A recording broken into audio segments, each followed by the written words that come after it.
afternoon! Hoy, good afternoon, anak. Dito na pala kayo. Musta school? Ito, medyo masaya naman, di ba? Okay naman mo. Okay naman yung pag-aaral namin. Mabuti naman. That's good. Pero So, kakibat ng pag-aaral ko mo, gusto ko din ng emotional support. Kaya tara, tawagan natin si Papa. sige, tara. Tawagan Tara, natin tawagan ni Papa niyong pangit.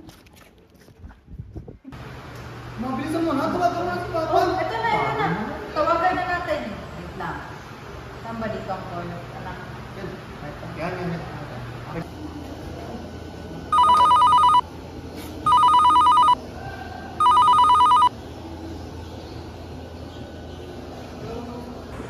Uy, dito niya ang Papa niyo. Hello! Papa! Hello! Hello mga anak, hello ma. Magsalita kayo. Kamusta kayo dyan? Good news niyo. Ang good news pa, yung pag-aaral namin, okay na okay mo. Ayos. Okay na okay pa, walang bugsa, walang 927. Kaya na-approve mga anak Very good kayo. Pag-uwi ko, may pasalubong kayo sa akin. Galing, Grabe galing. ka naman anak. Parang hindi ka galing. Sinapupunan ko. O talaga, Jello. Mapagbiro ka. Ay, tsaka nga pala pa, gusto ko lang i-inform sa inyo, Ano? Nawala. Nawala. Hindi. Okay pa yan. May ano pala kami, may family reunion. Sana maka-video call ka namin or makadalo ka. Wala na Sa susunod pa buwan. Wala na. Papa mo, mali. Baka may problema lang sa internet. Wait lang. Ano yan? Nasa trabaho ka?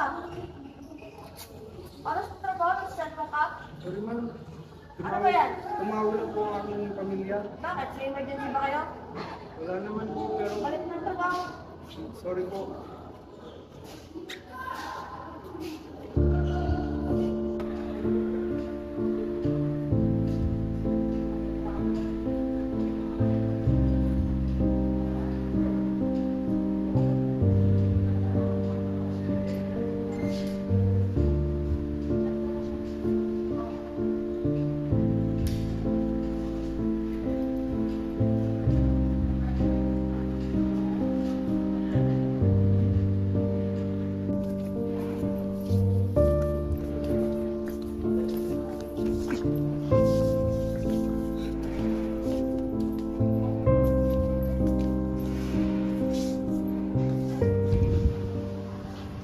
Naku, ang aking mga plans. Okay pa naman. magandang hapon ma. Uy, magandang hapon anak. Kumusta school? Okay lang naman. Kuya mo, asan? Alin? O anak, kumusta? Ano pa mga anak ko? Hindi na nakapagsalita. Ano nangyari sa dalawang yun?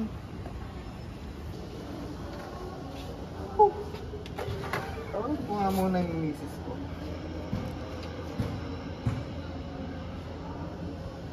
Uy, matawag pa ka. Mga anak, dito po pa nyo. Halika. Halika, bilis, bilis. Oh, nangyari sa inyo? Ito, papa niya. Hello, Bang. Nandito na Hello mga ma. anak ko. Hello mga anak. Oh. Oh, ano nangyari sa dalawang yan? Oo. Ano nangyari? Ano nangyari? Bang, pasensya na ha. Babalikan kita, babay.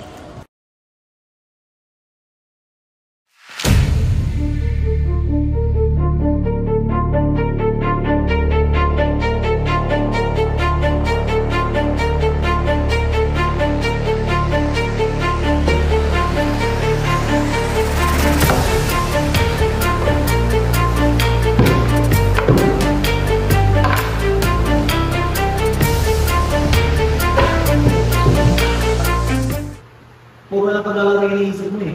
Nakakaya ka lang may pag-aaral mo. So? Paglalaro ko? Anong pakialam mo? Umuwi ka na nga doon?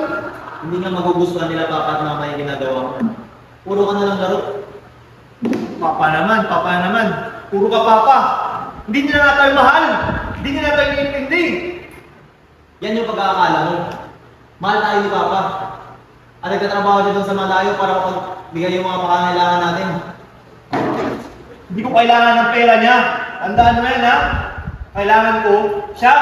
Ang pagmamahal niya.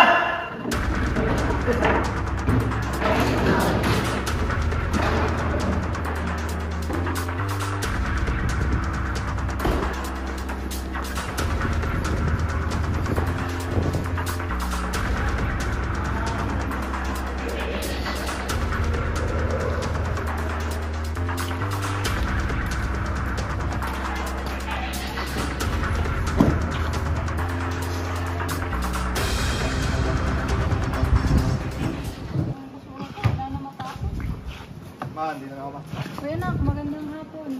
Kumusta ka? Hindi ko alam ma. Tanong mo dun sa magaling mong anak. Galing pala anak ko. Saan na yung isa? Hoy! Oh anak, Magandang hapon ma. ano nangyari sa inyong dalawa? Nakauwi na ba si Jello? Ba't Jello tawag mo sa kuya mo? Ano nangyari sa mga anak ko? Naku, napagkukulang ba ako? Naku po, ano kayo nangyari sa mga anak ko? Problema na ako dalawa. Ay, sumatawag si Pitzer AJ. Hello po? Good afternoon. Ito po ba si Miss Verdi Flor? Opo, ito po si Miss Verdiflor. Ano po problema, ma'am? Ikaw po yung mama ni Jello at ni Sam, right? Opo, ako po yung mama nilang dalawa. Tumawag po siya ako just to inform you that the performance of Jello is slowly failing.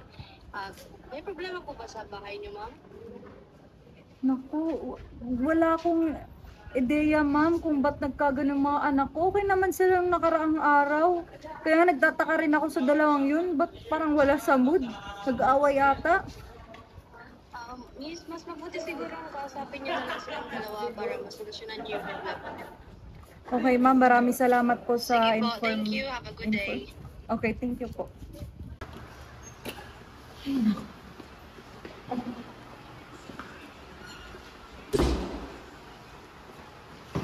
Ano kaya nangyayari sa mga anak ko? Ka-stress naman to. Ito yung dalawang yung wala sa mood. Huwag ko kayo si Papa.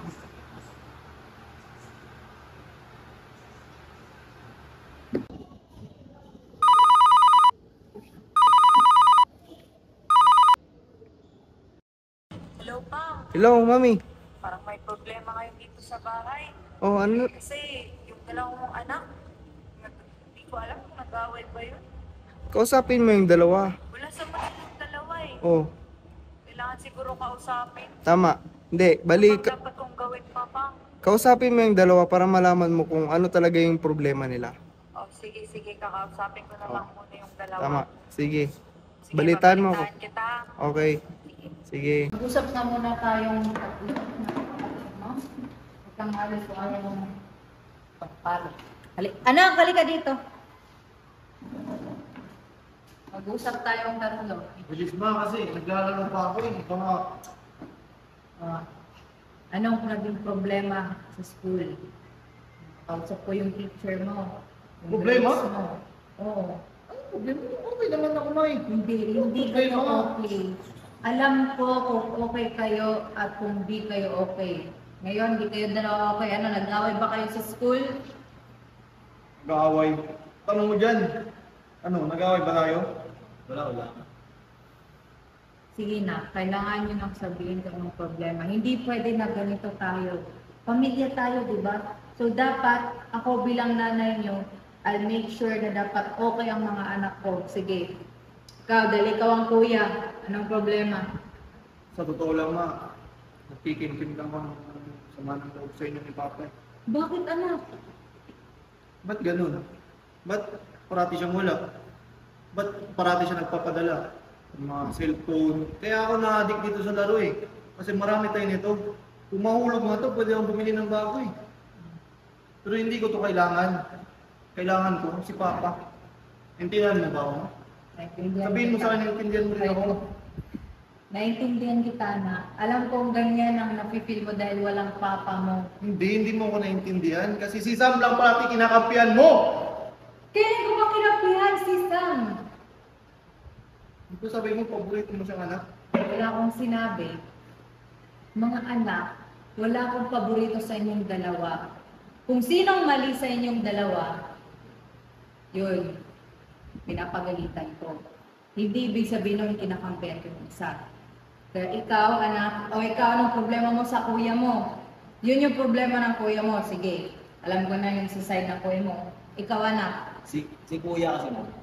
Ilang beses ko na kasi pinagsasabihan na tigitigil na yung paglalaro niya sa loob ng klase. Kasi nga, napabayaan niya na yung pag-aaral niya. Tapos panay sumbat niya pa sa akin dahil kay Papa, ganyan daw lahat.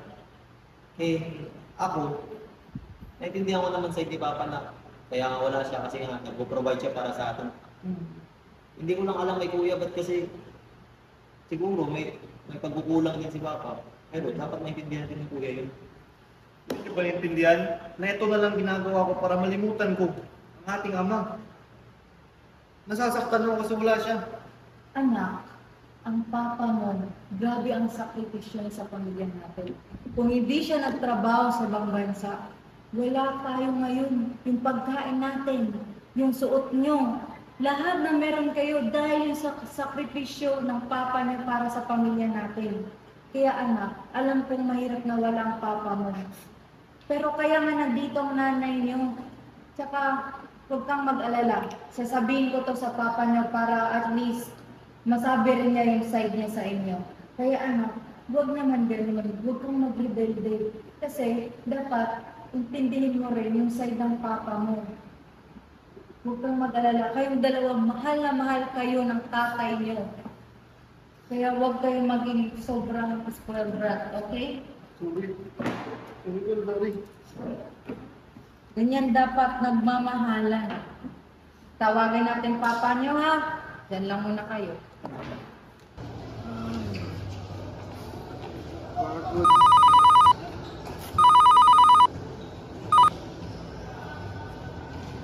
Dito na si Papang. Hello? Papang! Kumusta kayo dyan? Masaksak kami ng mga anak mo. Oh, anong balita? Ito naman yung kakausap sa kanila. Ito. Okay. Oh, kumusta kayo dalawa Usapin mo dyan? yung dalawa mong anak. Papa, gusto ko na Hello?